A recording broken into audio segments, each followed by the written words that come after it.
I've been in your waters.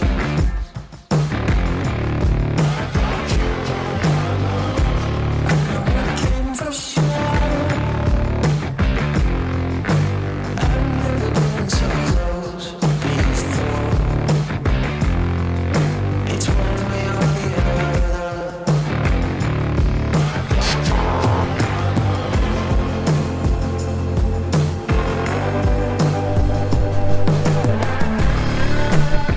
We have two new style of U-joint yoke pullers. This works for the Dana 18 and 20 transfer case for the standard yoke, and also for the flat companion joint on the back with emergency brake drum. So we're going to show you what they are and how to use them, and then talk about where to get them.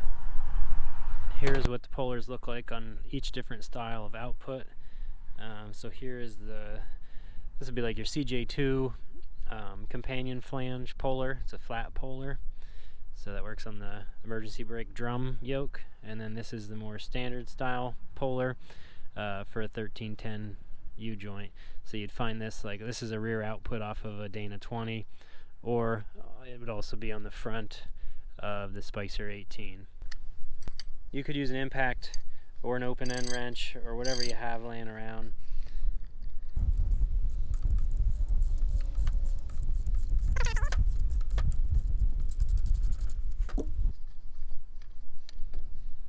There you go.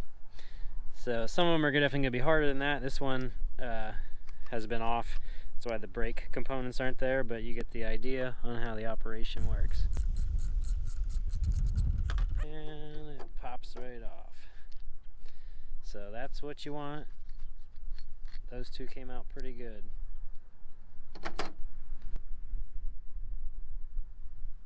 That's it for today. Thanks for watching. If either of those pullers interest you, send me a message.